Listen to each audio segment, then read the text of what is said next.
Hello everyone, स्वागत है आप सभी का हमारे यूट्यूब चैनल एडू अर्ना पर। दोस्तों, अगर आप पाटलिपुत्रा यूनिवर्सिटी या मगध यूनिवर्सिटी से बीएड कर रहे हैं किसी भी कॉलेज से, तो ये वीडियो जो है आपको चाइल्डहुड एंड ग्रोइंग अप का महत्वपूर्ण है। दोनों का सिलेबस जो है सेम ही है, मगध यूनिवर्सिटी और पाटलिपुत्रा यूनिवर्सिटी का, क्योंकि दोनों जो है 2018 से पहले एक ही यूनिवर्सिटी हुआ करता था, लेकिन बाद में जो है 2018 में पाटलिपुत्रा यूनिवर्सिटी का जो है निर्माण हुआ, तो ये अलग यूनिवर्सिटी हो गया। लेकिन दोनों का सिलेबस जो है यह सेम ही है, तो इसलिए जो है दोनों यूनिवर्सिटी में का कहीं से भी आप बीएड कर रहे हैं तो ये महत्वपूर्ण होगा। ये है चाइल्डहुड एंड ग्रोइंग अप, जिसको हम कोर्स 101 101 कहते हैं। चलिए देखते हैं इसमें बाल अवस्था की भूमिका से हम शुरुआत करते हैं। तो सबसे पहले हम देखेंगे कि बाल अवस्था किसे कहते हैं। बाल अवस्था वास्तव में मानव जीवन का वह स्वर्णिम काल है जिसमें उनका सर्वांगीण विकास होता है। कहा जाता है कि बाल अवस्था मानव के जीवन का सबसे महत्वपूर्ण समय है, जिसे स्वर्णिम काल कहते हैं, जहाँ पर जो उनका सर्वांगीण विकास होता है। सर्वांगीण विकास का मतलब हुआ सभी ओर से, चारों तरफ से जो उसका विकास होता है, चाहे मानसिक हो, सामाजिक हो, नैतिक हो या व्यक्तित्व का विकास हो, सभी प्रकार का उसका विकास जो हो वह बाल्यावस्था में ही होना प्रारंभ हो जाता है। इसलिए उसको सर्वांगीण विकास का काल भी कहते हैं। कहते हैं शैशवावस्था अर्थात 0 से 5 साल के बाद, शैशवावस्था अर्थात 0 से 5 साल के बाद, अर्थात शैशवावस्था का कहने का मतलब है कि जो 0 से शैशवावस्था शुरुआत होता है वह 5 साल तक चलता है। उसके बाद 5 से 12 तक की अवस्था जो है वह बाल्य अवस्था कहलाता है। कहता है मनोवैज्ञानिक ने इस अवस्था को मानव विकास का अनोखा काल कहा है। ये आपको ऑब्जेक्टिव में पूछा गया है कि अनोखा काल किस उम्र के बच्चों को कहते हैं, तो होगा बाल्य अवस्था, जो कि 5 से 12 साल की उम्र का होता है। कहता है इस अवस्था में विभिन्न प्रकार के शारीरिक, मानसिक तथा नैतिक विकास होते रहते हैं। बालक में जो है तमाम परिवर्तन होते रहते हैं।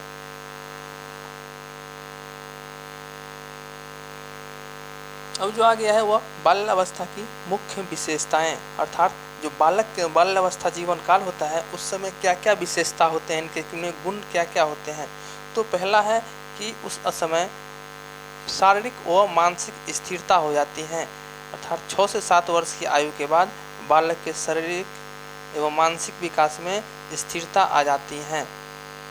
वह स्थिरता उनकी शारीरिक एवं मानसिक शक्तियों को दृढ़ता प्रदान करती हैं। कहने का मतलब हुआ कि इस उम्र में जो है बालक का विकास जो है, जो बचपन से शैशवावस्था से जो तेज़ी से विकास करने लग किया था, वह यहाँ पर जो है धीरे धीरे अस्थिर हो जाता है और उतना तेज़ी से जो शरीर विकास नहीं करता है। उस समय जो है मानसिक स्थिरता भी आ जाती है।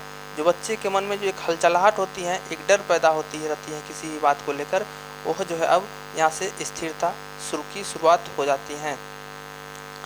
कहता है कि शारीरिक व मानसिक स्थिरता बाल्यावस्था की महत्वपूर्ण विशेषताएं हैं। क्या? शारीरिक और मानसिक स्थिरता। चलिए दूसरी विशेषता में देखते हैं, मानसिक योग्यताओं में वृद्धि।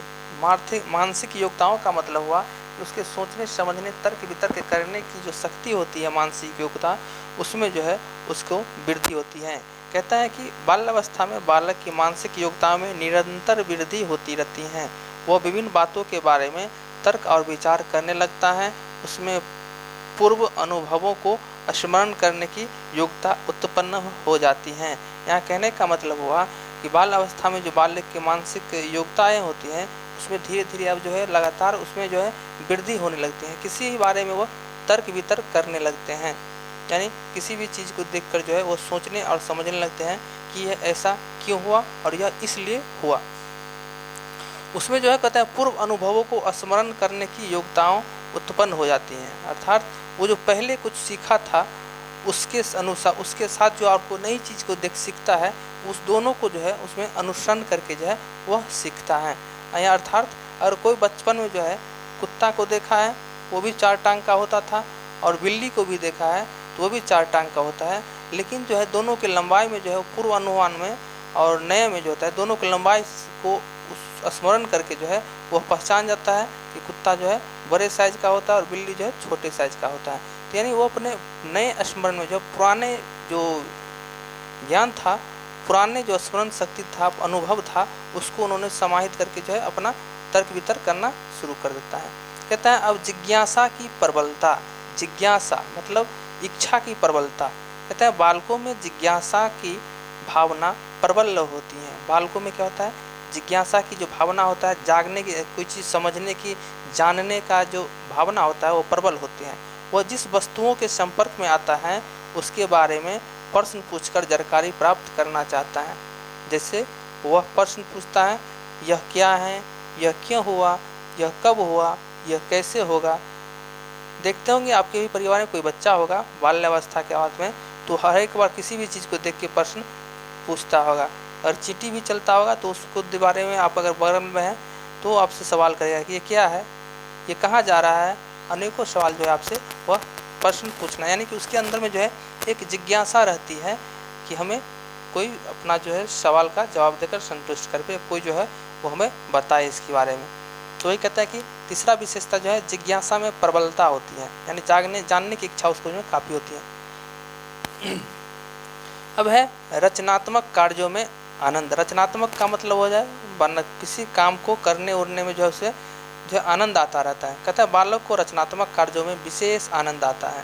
वह साधारणतः घर से बाहर किसी प्रकार का कार्य करना चाहता है, जैसे बगीचे में काम करना या किसी औजार की से लकड़ी की वस्तुएं बनाना। इसके विपरीत बालिका घर में ही कोई न कोई कार्य करना चाहती है, जैसे सीना पिरोना या कढ़ाई करना। यानी रचनात्मक कार्यों में आनंद मतलब होता है कि बच्चे जो होते हैं बालक, वह इसमें काफ़ी रुचि लेते हैं। आप लोग ने लोग भी जो बचपन में होंगे बाल्यावस्था में देखते होइएगा, मिट्टी का खिलौना बनाने में आनंद आता था। तो कहीं जो है कुछ चीज़ निर्माण करने में जो है, जैसे लकड़ी का कोई चीज़ हुआ तो घर उड़ बनाने में जो लकड़ी सब बीच के जो घर बनाने में आनंद आता था। उसी तरह से बालिका का जो होता है इस काम में, वो जो है देखिएगा फटे पुराने कपड़ों का जो है गुड़िया बना के खेलने में उनको ज़्यादा रुचि होती है, किसी चीज़ को सीलने में जो है उसको ज़्यादा रुचि होती है। तो ये जो होता है रचनात्मक कार्यों में आनंद आता है बाल्यावस्था में। तो ये हो गया आपका चौथा विशेषता। पांचवा विशेषता में आते हैं सामाजिक गुणों का विकास, अर्थात जो सामाजिक गुण होता है बाल्यावस्था में, जो है बच्चे अपने समाज में जो है धीरे धीरे परिवार से निकलकर समाज में घूमने फिरने लगते हैं और समाज के लोगों से जो है मिलना प्रारंभ कर देता है। तो उसके सामाजिक गुण में क्या होता है, विकास होता है। तो कहते हैं बालक विद्यालय के छात्रों और अपने समूह के सदस्यों के साथ पर्याप्त समय व्यतीत करता है।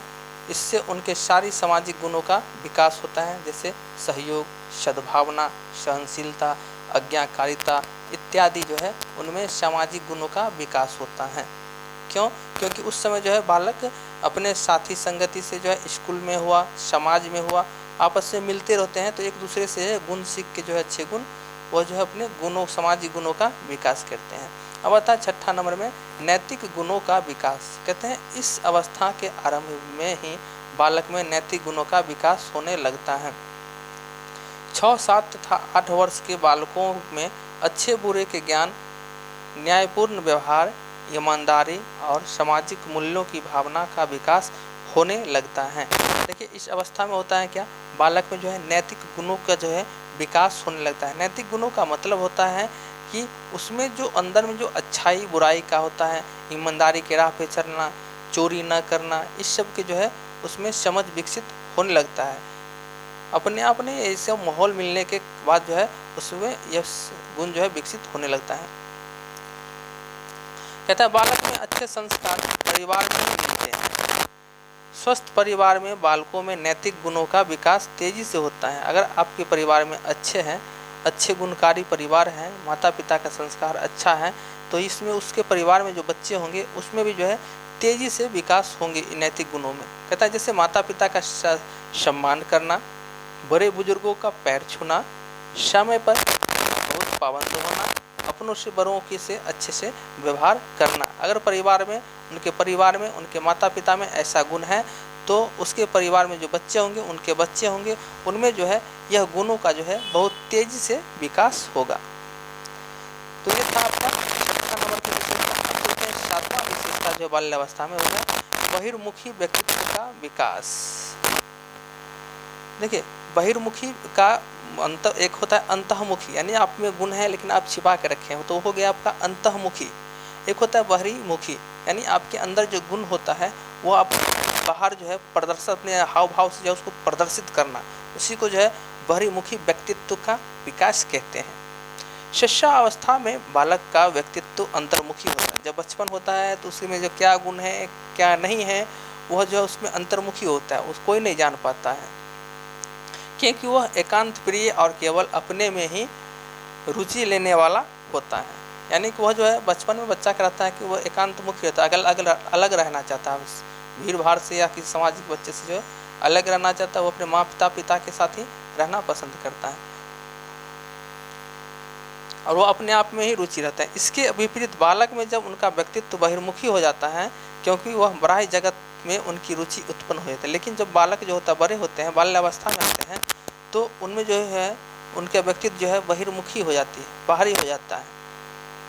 क्यों? क्योंकि बाहरी जगत से उनकी जो रुचि उत्पन्न हो जाती है, यानी समाज के अन्य बच्चों से जो है उनमें उनके साथ खेलना कूदना, उसके साथ घूमना शुरू हो जाता है, तो जो है उनमें जो है बहिर्मुखी जो गुण होता है वह दिखने लगता है।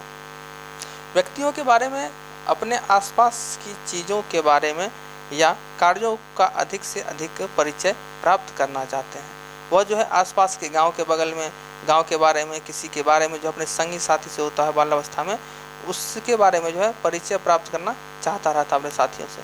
अब कहता है 8वां नंबर में संवेग का दमन व प्रदर्शन। संवेग का मतलब क्या होता है? संवेग का मतलब होता है आपके अंदर के हाव भाव, अर्थात आप में कितना गुस्सेले हैं, आप कितना विनम्र विचार के हैं, तो ये जो होता है आपका संवेग कहलाता है। कहते हैं बालक अपने संवेगों पर अधिकार रखना एवं अच्छी और बुरी भावनाओं का अंतर पता कर पाता है। कहते हैं बालक जो है अपने संवेगों पर अधिकार रखना और अच्छी और बुरी भावनाओं में अंतर कर पाता है। कब? तो बाल अवस्था के समय में। कहता है वह उन भावनाओं का दमन करती हैं, जैसे कि काम संबंधी भावनाएं या क्रोध संबंधी भावनाएं। वह उन भावनाओं का प्रदर्शन करता है जो उनको पसंद का होता है, जैसे खुलकर हंसना, रोचक बातें करना, अपने मन की बात बिना हिचक के करना। ये सब जो होता है वह संवेग पर, उसका संवेगों का प्रदर्शन कहलाता है। अब कहता है संग्रह की प्रवृत्ति। संग्रह मतलब क्या होता है? किसी चीज़ को एकत्रित करना। तो बाल्यावस्था में जो है यह गुण होता है, बाल्यावस्था में यह विशेषता होती है कि बच्चे जो देखिएगा कहीं से जो है कुछ इकट्ठा करता रहता है। मतलब बाल्यावस्था में बालकों तथा बालिकाओं में संग्रह करने की प्रवृत्ति होती है, ज़्यादा यह जो प्रवृत्ति उनमें ज़्यादा पाई जाती है। बालक विशेष रूप से कंचे की गोलियाँ, टिकटों, मशीनों के भागों और पत्थरों के टुकड़ों को जो है वह संचय करना सीखता रहता है। अपने लोग भी जो है बचपन में देखे होइएगा, जब अपने लोग बाल्यावस्था की उम्र में होंगे तो बालू से जो है जो पत्थर आता था घर को प्लास्टर करने वाले बालू में, उसका संचय करते रहते थे। उसके बालू में जो है ढूंढते रहते थे वो पत्थर, ये कैसे मिलेगा पत्थर, और जो है उसको कटाक मारने में जो है मज़ा आता रहता था। तो जो है उसको संचय करने में मज़ा आता था। गोलियाँ, महुआ का जो बीज होता है, फल गहुआ जिसे कहते हैं, वो भी जो है बचपन में बच्चे बहुत ही अच्छे से उसको संग्रह करता रहता है। तो इस प्रकार के उनमें बच्चे में गुण पाए जाते हैं। कहते हैं बालिकाओं में चित्रों, खिलौनों, गुड़ियों और कपड़ों के टुकड़े का संग्रह करने की प्रवृत्ति पाई जाती है। उनमें जो है ये सभी गुण पाए जाते हैं। 10वां में बिना उद्देश्य के भ्रमण की प्रवृत्ति। कहता है बालक में बिना किसी उद्देश्य के इधर उधर घूमने की प्रवृत्ति बहुत अधिक होते रहते हैं। देखते रहते हैं ना, जिधर मन हुआ बाल्यावस्था में उधर ही जो है बिना किसी उद्देश्य का, बिना काम का जो है इधर उधर घूमना रहता है। किसी खेत पथार में जो है उधर घूमता रहता है, कोई बगीचे में चला गया घूमने के लिए, जिधर मन हुआ, यानी कोई बिना काम का कोई उद्देश्य नहीं रहता उसका घूमने के पीछे, लेकिन फिर भी जो है वो इधर उधर घूमता रहता है। तो मनोवैज्ञानिक जो है जिसका नाम वस्ट था ने अपने अध्ययनों में के आधार पर बताया कि लगभग 9 वर्ष के बालकों में आवारापन, घूमने, बिना छुट्टी के लिए विद्यालय से भागने की आदतें, आलस्यपूर्ण जीवन व्यतीत करने की आदतें सामान्य रूप से पाई जाती हैं। किसने कहा था मनमानी? तो वस्ट ने। तो ये जो है बिना गुण जो हुआ बाल्यावस्था में 10 नंबर में जो है वो बिना उद्देश्य की भ्रमण की प्रवृत्ति हो जाती है उसमें। अब 11 नंबर में सामूहिक प्रवृत्ति का प्रबलता। बालकों में सामूहिक प्रवृत्ति प्रबल होती रहती है।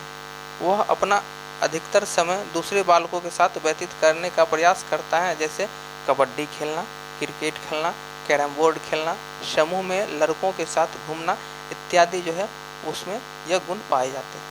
अब 12वां नंबर में आता है सामूहिक खेलों में रुचि रखना।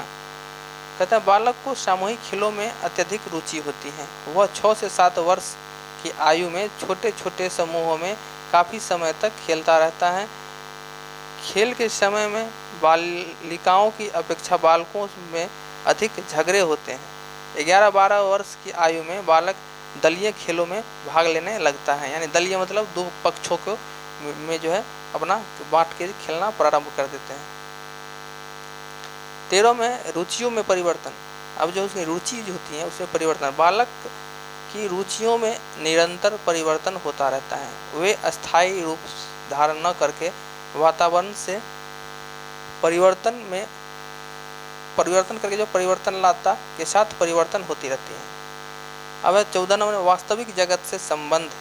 कहता है इस अवस्था में बालक शिशुअवस्था के कारण काल्पनिक जगत का परित्याग करके वास्तविक जगत में प्रवेश करता है। वह उनकी प्रत्येक वस्तुओं से आकर्षित होकर उनका ज्ञान प्राप्त करना चाहता है। वास्तविक जगत से संबंध का मतलब हुआ, पहले बच्चे जो है किताब में ही पढ़ते थे, कहानी के माध्यम से ही सुनते थे कि सेब इस प्रकार का होता है, लेकिन जब बाल अवस्था में होता है, घूमने फिरने की अवस्था आ जाता है उस समय, तो जो है उसको हकीकत में देखकर जो है उसको स्मरण करते हैं और जो उससे ज्ञान प्राप्त करते हैं। बचपन में सुनता था कि शेर इस प्रकार का होता है, शेर ऐसा होता है, लेकिन जब वो घूमने फिरने वाले हो जाते हैं बाल अवस्था में, तो वो जो है चिड़ियाघर में अगर पहुँच कर देखता है तो वो अपने आप में स्मरण करता है और उससे जो है ज्ञान प्राप्त करता है। कहता है यहाँ पे कि काम प्रवृत्ति की न्यूनता, यानी काम करने की प्रवृत्ति जो कम होती है इस अवस्था में। बालक में काम प्रवृत्ति की न्यूनता होती है, वह अपना अधिक समय मिलने जुलने, खेलने कूद में और पढ़ने लिखने में व्यतीत करते हैं। यानी जब बाल अवस्था की होती है तो वह जो है अधिकतर समय जो है काम कम और खेलने कूदने पर, अपने दोस्तों के साथ घूमने पर जो है ज़्यादा ध्यान देते हैं। तो आज का वीडियो जो था बाल अवस्था और उनकी विशेषताओं में, तो ये वीडियो जो है आज ख़त्म हुआ। अगर आपको ये वीडियो अच्छा लगता है तो इसको सब्सक्राइब जरूर कीजिए, अपने दोस्तों को शेयर कीजिए। धन्यवाद।